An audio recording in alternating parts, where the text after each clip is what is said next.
Christian or secular ethics? Which should inform the law?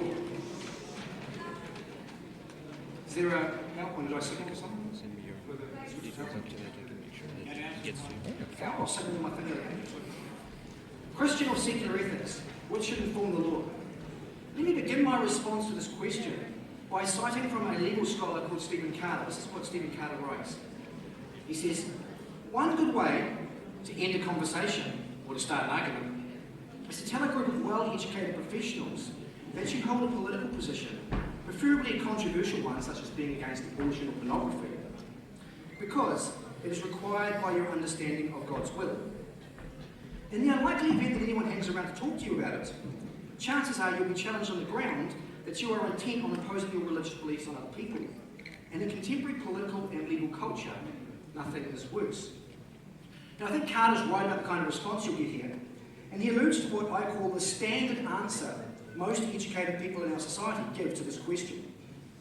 And this is that while it's appropriate for Christians to appeal to their religious beliefs to regulate their own private conduct and the conduct of their churches, when you are discussing legal questions, questions about what laws should and should not be implemented, appeal to religious beliefs are inappropriate.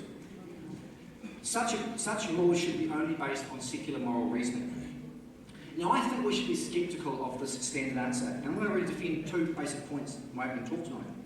First, I'm going to point out that the standard answer involves treating secular moral reasons different to religious ones, and that it allows the former to inform law and not the latter. And then my second point, I'm going to suggest the arguments that have been given for doing this in the literature fail. If I'm correct about this, then the standard answer is really just an arbitrary decision to treat secular moral theorising as though it was inherently superior to religious moral theorising. And I don't think you should just arbitrarily do that. But before I get into it, what do I mean by the standard answer? Well, notice in the quote from Stephen Carter above, that Carter mentions imposing your religious beliefs onto other people. He doesn't refer to moral beliefs in general, otherwise we couldn't have laws at all if we couldn't impose any moral principles on people. So Carter is referring to what the Stanford Encyclopedia of Philosophy, calls the standard view on the relationship between religion and public life. The standard view, this is how the Stanford Encyclopedia of Philosophy puts it, is that a citizen of a liberal democracy may support the implementation of a coercive law just in case he reasonably believes himself to have a plausible, secular justification for it, which he's prepared to give in political discussion. Now, Robert Audie, who's probably the leading defender of this position today, says a similar thing. He says, we should not advocate any legal or public policy restrictions on human conduct unless one has and is willing to offer an adequate secular reason for this advocacy or support. And he defines what he means by secular reason. He says a reason that does not depend on the existence of God, such as through a divine command, or on theological considerations, such as a sacred text. So that's the standard position. So let's turn now to my two contentions. My first contention is that the standard answer involves treating secular moral reasons differently to religious moral reasons. And this is noted by philosophers Christopher Eberle and Terence Cuno. They note that on the standard view there is an important asymmetry between religious and secular reasons in the following respect. Some secular reasons can be used to justify laws or state coercion, but no religious reason ever can. So according to the standard view, the fact that the reason is secular means that it's somehow more appropriate to appeal to or to base laws on than the fact that it's religious, purely individual to the fact that it's secular or religious.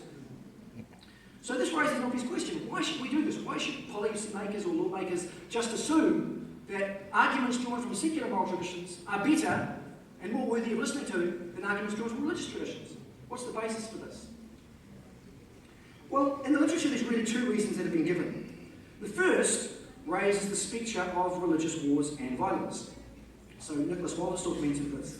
He talks about this being since the 17th century, this being a common position, and that is just too dangerous to let religious people debate political issues outside of their own confessional circles, and to act politically on the basis of their views. The only way to forestall religious wars is to get people to stop invoking God and to stop invoking canonical scriptures when arguing and determining public policy. And in a post-9/11 environment, with groups like ISIS in the world, this kind of idea is very popular, very common. But notice that this argument assumes that theological beliefs or religious-based moral reasoning is more likely to inspire conflict and violence than secular moral reasoning is.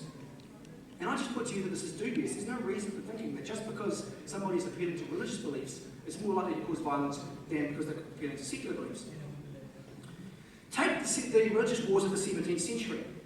Eberle and Cuno note that the religious wars of the 17th century were caused not by appeal to religious reasons per se, but by a violation of religious freedom. And even in the 17th century, religious persecution was typically justified on secular grounds. If you read the theoreticians of the Middle Ages and the early 17th century who defended religious persecution, they nearly always appealed to secular grounds. So they gave secular moral reasoning for what they were doing. In addition, they note that the most important defences of religious freedom from that period of time, by people like John Locke and Pierre de Bell, appealed explicitly to religious premises. And Nicholas Walderstorff goes on to make a similar point. He notes that much of the slaughter, torture, and generalised brutality of the 20th century has been conducted in the name of one or another secular cause. Nationalism of many sorts, communism, fascism, patriotism of various kinds, economic hegemony. In fact, according to the Encyclopedia of Wars, which documents all the wars in human history, religious wars constitute less than 2% of all wars. The vast majority of wars are fought for generally secular reasons. Moreover, Walderstorff notes that many of the social movements in the modern world that have moved our society in a more liberal direction have been deeply religious. He notes, for example, the abolitionist movement, the civil rights movement, the women's temperance movement, and various other resistance movements around the world. Often they have religious motivations. The point is that secular and religious reasons are on par, I think, in terms of their danger. Particular types of religious reasons and particular types of contexts can lead to wars and abuse, no doubt. Whereas appealing to religious reasons in other kinds of contexts of a different kind can lead to progress and liberal reform and so on. Similarly, certain types of secular beliefs in certain contexts can be very dangerous. Look at the Soviet Union. Look at the terror during the French Revolution. And in other situations, secular reasons of a different kind, in a different context, can be beneficial. In other words, there's nothing about religious reasons that make them more dangerous than secular reasons, per se. So it's just ad hoc to dismiss religious reasons and say they're dangerous and embrace secular ones on the assumption that they're not. But perhaps the more uncommon reason that is given is pluralism. This is the main reason. This is the idea that in a pluralistic society, not everyone accepts a given religious tradition, and so not everyone will accept arguments based on religion. So, for example, Michael Tooley says this. He says, he's a famous atheist ethicist, and he says this in one of his writings. He says, "It is surely true that it is inappropriate, at least in a pluralistic society, to appeal to specific theological beliefs in support of legislation that will be binding upon everyone." And Robert Wardy, who I mentioned before, a major theoretician of this view, says the same thing. He says, "As advocates for laws and public policies, then, and especially for those that are coercive, virtuous citizens will seek grounds of a kind that, in other words, any rational citizen can endorse as sufficient for the purpose." So the idea here is that when we're lawmaking, we can only accept assumptions or arguments that appeal to things that all rational people accept. And because not all rational people accept religious beliefs, we can't appeal to those. But the obvious problem with this argument is you can say the same thing about many, if not most, secular moral traditions. Philip Quinn, who's a philosopher, makes this point. He says, "If the fact that religious reasons cannot be shared all in a religiously pluralistic society suffices to warrant any exclusion of religious reasons for advocating and supporting restrictive laws or policies, then much else, in fairness, ought to be rejected on the same grounds." The point is, if you take this line, you're not committed not just to rejecting religious reasons, you're committed to rejecting any reason, any premise, any assumption that isn't shared by all rational people in our society. And Quinn notes, quite correctly, that almost all secular ethical moral theories would fail this test. Utilitarianism, one of the leading secular theories today, is not shared by all rational people in our society. Secular Kantianism is not shared by all rational people in our society. Intuitionism is not shared by all secular people in our society. Socialism isn't shared by all people in our society. Libertarianism isn't shared by all people in our society. Conservatism isn't shared by all people in our society. Different economic theories are not shared by all people in our society. So if you're going to restrict religious beliefs, because not everyone shares them, you have to restrict all this stuff as well. Quinn draws the obvious conclusion here. Appeal to any comprehensive ethical theory, including all known secular theories, should be disallowed on the grounds that every such theory can be reasonably rejected by some citizens in pluralistic society. And if the justification of restrictive laws or policies can be conducted only in terms of moral considerations that no citizen of a pluralistic democracy can reasonably reject, then in a pluralistic democracy such as ours, very few restrictive laws or policies would be justified, a conclusion I suspect would be only welcome to anarchists. Think about what would have to happen if you based laws only on things that every single rational person in society agreed upon. Nothing would get past Parliament except a unanimous vote and a unanimous 100% referendum. Okay. So you can't say religious beliefs, not everyone believes them, we'll dismiss them, because that's true of almost everything we appeal to in law. Okay. So let me sum up my perspective on this issue.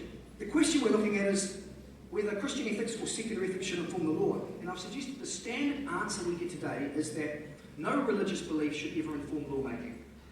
Lawmaking should be based purely on secular grounds.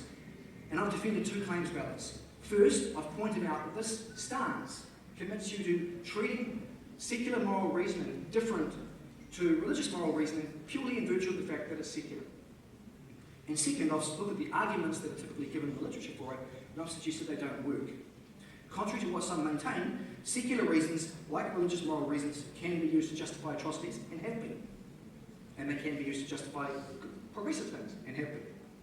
Further, religious reasons, like secular moral reasons, frequently rely on assumptions and premises and ideas and ideologies that not all rational people accept in a pluralistic society. In a society like ours, we can't say only secular viewpoints should be taken into account. We have to listen to the vast variety of views out there from Christians, Jews, Muslims, what have you. Listen to what they have to say, listen to their perspectives, and assess them on their merits, and not have a rule or a policy of dismissing certain views because they're not secular. Thank you.